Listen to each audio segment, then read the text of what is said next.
புலி படத்தில் வாங்கிய சம்பளத்தை மறைத்ததாக கூறி 1.5 கோடி ரூபாய் அபராதம் விதித்திருக்காங்க உயர்நீதிமன்றம். விஜய்க்கு இருக்கக்கூடிய சோதனை மத்திய அரசாங்கமோ மாநில அரசாங்கமோ அல்லது இரண்டும் சேர்த்து கொண்டு கொடுத்தாலும் விஜய் சொல்லுவது போன்று எனக்கு பாஜகவும் திமுகவும் கைகோர்த்திருக்கிறார்கள் என்று சொல்லுவது. இப்ப தொடர்ந்து இந்த தாவேக்காவை ஒரு காரணம் காட்டி காங்கிரஸ் திமுகவுக்கு டிமிக்கி கொடுத்துட்டு வருது. உண்மைதான். டெல்லியில் பேசக்கூடிய விஷயத்தெல்லாம் பார்த்தால் ராகுல் காந்திக்கு ஸ்டாலினுக்கும் இருக்கக்கூடிய உறவு பிரிந்து விட்டது. உங்களோட பழைய தங்க நகைகளை விற்க, அடகு வச்ச தங்க நகைகளை மீட்டு நியாயமான விலைக்கு விற்க இப்பவே ஜிஎன்ஆர் கோல்டு ட்ரேடர்ஸ்க்கு கால் பண்ணுங்க. கனிமொழி மூலமாக, ராஜா மூலமாக, சபரீசன் மூலமாக 3 முறை தோல்வி உற்ற ஒரு பேச்சுவார்த்தை 3 பேர்கள் மூலமாக. அதனால ராகுல் காந்தி மீது நம்பிக்கை இல்லை திமுகவிற்கு, குறிப்பாக மு.க. ஸ்டாலினுக்கு. திமுக தொங்கு சதியா தான் இருந்தார் ஒரு காலத்தில். அப்ப திமுக காங்கிரஸ் அணி இல்லைன்னு அர்த்தம். ஏன்னா கிறிஸ்தவர் வாக்கு அவர்களுக்கு அதிகம் கிடைக்கும் என்று நாளைக்கு அவரே எம்பியா போட்டி போட்டாலும் போட்டி போடலாம், யாரு கண்டார். அவர் தவைக்கால சேர்ந்துருவாங்க காங்கிரஸ்காரங்க. பெருந்தகை டப்புன்னு ஸ்டாலினுடைய பாக்கெட்ல இருக்காருங்க அவரு. ஓகே, எப்படி லாக் ஆனாரு பாக்கெட்ல? திராவிட முன்னேற்ற கழகத்துடன் கூட்டு வேண்டாம் என்று காங்கிரஸில் 90% சொல்றாங்க. 90% தான் செல்வ பெருந்தகைக்கு பலம் இருக்குது. காங்கிரஸ் தாவேக்கா பக்கம் தான் போவார். ஓ பன்னீர்செல்வம் விஜய் பக்கம் போனாலும் ஆச்சரியப்படுவது. ஆக மொத்தம் போட்டி ஏடிஎம்கே வர்சஸ் தாவேக்கா.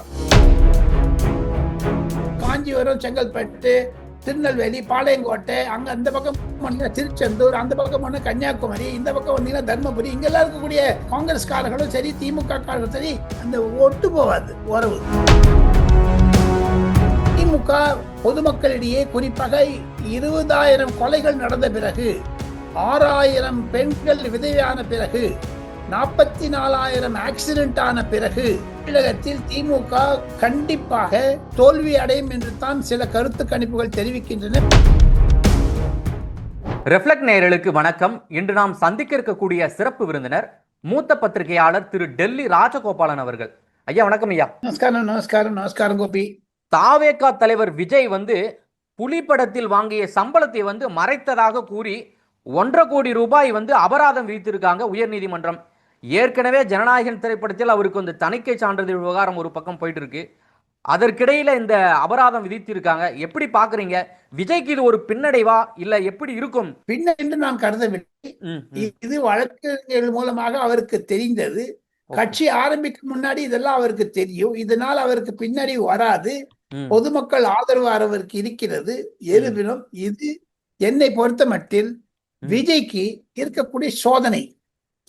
அதை மத்திய அரசாங்கமோ மாநில அரசாங்கமோ அல்லது இரண்டும் சேர்த்து கொண்டு கொடுத்தாலும் விஜய் சொல்லுவது போன்று எனக்கு பாஜகவும் திமுகவும் கைகோர்த்திருக்கிறார்கள் என்று சொல்லுவது உண்மையாகத்தான் படுகிறது. இது மக்கள் மத்தியில எந்த அளவுக்கு ஒரு தாக்கத்தை உண்டாக்கும் ஐயா? ஏற்கனவே தணிக்கை சான்றிதழ் அடுத்து அடிமேல் அடியா விழுந்துன்னு இருக்கு. ஒரு இறக்கப்படுவாங்களா? இது பாசிட்டிவா விஜய்க்கு பூஸ்ட் கொடுக்கிற போல இருக்குமா தேர்தல்? அனுதாபாலை விஜய்க்கு போகும் என்பதுதான் என்னுடைய கருத்து. ஒரு பந்து கீழே எவ்வளவு அடிக்கிறீங்க மேல ஓசல போகுது. நீங்க ஃபுட்பால் விளையாடுவீங்களா கோபி? ஃபுட்பால் விளையாடும் ஐயா. நீ அடிச்சீங்கன்னா எவ்வளவு தூரம் போகும்? அது அடிச்சிங்கன்னா ஒரு 100 மீட்டர் கிட்ட போகும். நம்மளுடைய வலிவு அவ்வளவுதான். மேல அது சப்போஸ் பம்ப் ஆச்சுன்னு வச்சுக்கிடுங்க, அந்த மாதிரி 100 கிலோமீட்டர் வேகத்துல அனுதாபாலை விஜய்க்கு வீசும் தமிழகத்தில். எவ்வளவுதான் நெருசுக்கு பார்த்தாலும் நீ எவ்வளவு பந்து அடிக்கிறீங்க அந்த பந்து உயரும் அவ்வளவு. இப்ப தொடர்ந்து இந்த தாவேக்காவை ஒரு காரணம் காட்டி காங்கிரஸ் திமுகவுக்கு டிமிக்கி கொடுத்துட்டு வருது. இப்ப காங்கிரஸ் தாவேக்காவுக்கு மொத்தமா சாய போவதாக தகவல் வெளியாகி கொண்டிருக்கிறது. அதற்காக தான் தேமுதிகவும் காத்திருப்பதாக செய்திகள் வெளியாகி வண்ணம் இருக்கிறது ஐயா. அது உண்மையா? என்ன தகவல்? உண்மைதான். டெல்லியில் பேசக்கூடிய விஷயத்தெல்லாம் பார்த்தால் ராகுல் காந்திக்கு ஸ்டாலினுக்கும் இருக்கக்கூடிய உறவு பிரிந்து விட்டது. ராகுல் ஸ்டாலினுடன் பேசி குறைந்தது 2-3 மாதங்கள் ஆகிவிட்டது. ஏன் ராகுல் காந்தி ஸ்டாலினுக்கு போன்ல பேசல? ஸ்டாலின் ஏன் ராகுல் காந்தி போன்ல பேசல? கனிமொழி மூலமாக, ராஜா மூலமாக, சபரீசன் மூலமாக 3 முறை தோல்வி உற்ற ஒரு பேச்சுவார்த்தை 3 பேர்கள் மூலமாக. அதனால ராகுல் காந்தி மீது நம்பிக்கை இல்லை திமுகவிற்கு, குறிப்பாக மு.க. ஸ்டாலினுக்கு. இன்னைக்கு கூட பீட்டர் அல்போன்ஸ் ஒரு தொலைக்காட்சிக்கு பேட்டி கொடுத்திருக்காரு. புதிய தலைமுறை. காங்கிரஸ். ஆமா, பார்த்தேன்.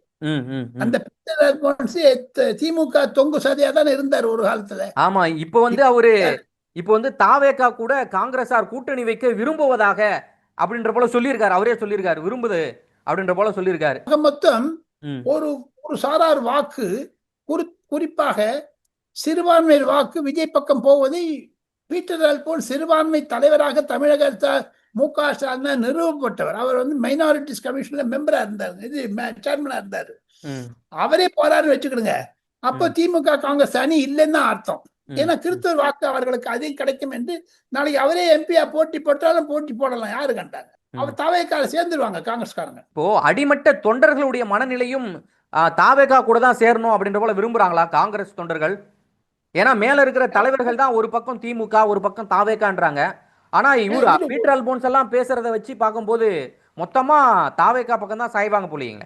என்னுடைய கருத்து என்னன்னு கேட்டீங்கன்னா, செல்வ பெருந்தகை தவிர மீது எல்லாரும் தாவேகாவோட போனோங்கிறாங்க. செல்வ பெருந்தகை வந்து டப்புன்னு ஸ்டாலினுடைய பாக்கெட்ல இருக்காருங்க அவரு. ஓகே, எப்படி லாக் ஆனாரு பாக்கெட்ல? லாக் ஆனாருன்னா அவர் உடம்பு பெருசு, ஆனா பாக்கெட் சின்னது, இருந்தாலும் உள்ள போயிட்டாரு அவரு. காரணம் என்னன்னா, நிறைய சென்னை கார்பரேஷன்ல கான்ட்ராக்ட் வாங்கியிருக்காருன்னுட்டு எல்லாருமே புகார் சொல்றான் பாருங்க. அதுதான் பின்னணி. திராவிட முன்னேற்ற கழகத்துடன் கூட்டு வேண்டாம் என்று காங்கிரஸில் 90% சொல்றாங்க. 90% தான் செல்வ பெருந்தகைக்கு பலம் இருக்குது.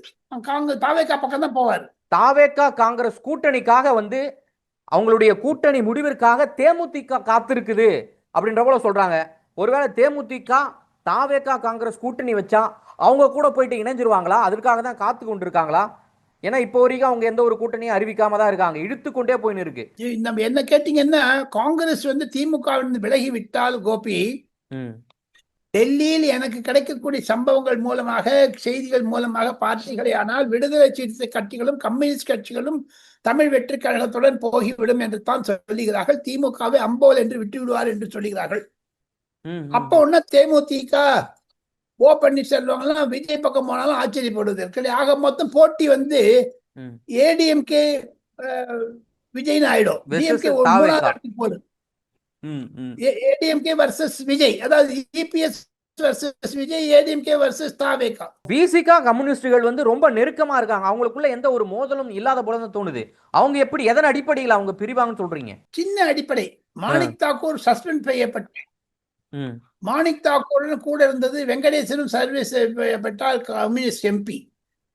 அவர்களை இதுவரைக்கும் திமுக எம்பிக்களோ அல்லது விடுதலை சிறுத்தை கட்சி எம்பிக்களோ அல்லது தமிழகத்தில் இருக்கக்கூடிய காங்கிரஸ் எம்பிக்களோ மாணிக் தாக்கூரை சந்தித்ததாக, பார்த்ததாக புகைப்படமோ பேச்சோ தொலைக்காட்சியில் பேட்டியோ வரவில்லை.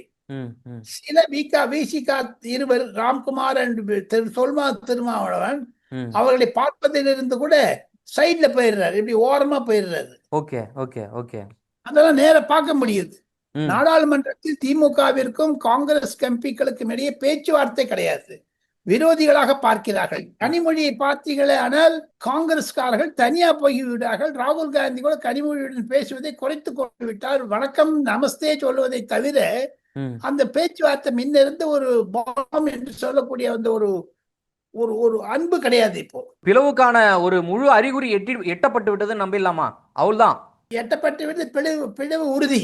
உறுதியானால் கண்டிப்பாக பொதுமக்களிடையே, குறிப்பாக காங்கிரஸ்காரர்களிடையே ஒரு நிம்மதி இருக்கும். இல்லைன்னு வச்சுங்க, உறவு தொடர்ந்ததுன்னு வச்சுங்க, ஒரு பை சான்ஸ் மேலதான் உறவு இருக்கும், கீழே பிளவு வந்துடும்.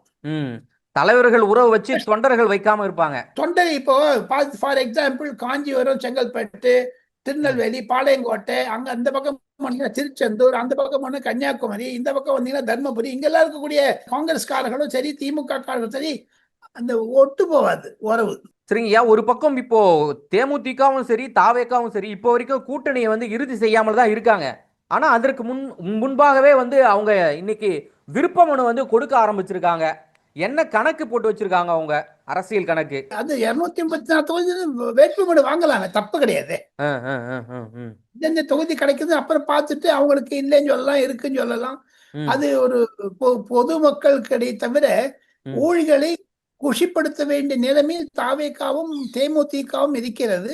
ம் இதுவரைக்கும் ஏங்க கோபி திமுக இருந்து ஒரு விதமான நெகோசியேஷன் கமிட்டி போடவே இல்லை தோழமை கட்சி பேச்சுவார்த்தைக்கு? ஏங்க போடல? ஸ்டாலின் தெரிந்து கொண்டிருக்கிறார். ம் அதனால்தான் இருப்பினும் இன்னைக்கு பாத்தீங்கன்னா கன்னிமாரா நூலகத்துல காரல் மார்க்ஸுடைய சிலை திறப்பு விழா, அனைத்து இண்டி கூட்டணியுடைய தலைவர்களும் பங்கேற்றிருக்காங்க. அதுல பாத்தீங்கன்னா தவாக வேல்முருகன் மட்டும் பங்கேற்கவில்லை. என்ன திமுக, ஏன்னா திமுகவுக்கும் அவருக்கும் இப்போ சமீப காலமாக ஒரு நீண்ட இடைவெளி ஆரம்பிச்சிருக்கு. தாவேகா என்ன மனநிலையில் இருக்கு, வேல்முருகன் என்ன மனநிலை இருக்காரு? எனக்கு தெரிந்த மட்டும் வேல்முருகனுக்கு என்று சில அன்பர்கள், ஊழியர்கள், ஒர்க்கர்ஸ் இருக்காங்க. வேல்முருகனுடன் இன்று அல்ல நேற்று அல்ல அசம்பிளியில கூட அவங்களுக்கு ஒரு மனக்கசப்பு இருக்கிறது. கடந்த ஓரிரு வருடங்களாகவே மனக்கசப்பு தொடர்ந்து வருகிறது. வேல்முருகனை மு.க. ஸ்டாலின் போனில் பேசி அழைத்தார் என்றால் வந்து விடுவார். அவர் அந்த கார்ல் மார்க்ஸுடைய ஃபங்க்ஷனுக்கு போகாது இருந்தது. வேல்முருகன் திமுக மீது இருக்கக்கூடிய கோபத்தை பிரதிபலித்தார் என்று தான் கருதுகிறார்கள் டெல்லியில் சில தமிழ் நோக்காளர்கள். இப்படி போனா திமுக வந்து 2026 மீண்டும் ஆட்சிக்கு வர்றது ஒரு கேள்விக்குறியா மாறுதே. இத அவங்க விரும்புறாங்களா? இந்த அளவுக்கு வந்து ஒரு ஒரு ஒரு இணக்கமான கூட்டணியாவே இல்லையே சமீப காலமாக. திமுக பொதுமக்களிடையே குறிப்பாக 20,000 கொலைகள் நடந்த பிறகு, 6,000 பெண்கள் விதவையான பிறகு, 44,000 ஆக்சிடென்ட் ஆன பிறகு பொதுமக்கள் ஆளுநர் ஆர்.என். ரவி தமிழக சட்டசபையில் படித்தாரே, அந்த விளக்கத்தை எல்லாம் வைத்து பார்த்தால் தமிழகத்தில் திமுக போதைப் பொருள் சாராயத்தின் மூலமாக கண்டிப்பாக தன்னுடைய ஆட்சியை இழப்பார்கள், திமுக தோல்வி அடையும் என்று தான் சில கருத்து கணிப்புகள் தெரிவிக்கின்றன. 35% கீழே வந்துட்டாங்க. இப்போ காங்கிரஸ் வெளில போச்சுன்னா அது 20 ஆயிடும். நீங்க எண்ணிக்கையை பார்த்தால் தமிழக அசெம்பிளியில் 234 தொகுதிகளில் 20 முதல் 25 வரை திமுக வந்தாலே அதிகம் என்று சில கருத்து கணிப்புகள் தெரிவிக்கின்றன. கோபி, மிக்க நன்றி ஐயா, நேரில் ஜூமில் வந்து பல்வேறு தகவலை பகிர்ந்தமைக்கு. தேங்க்யூ.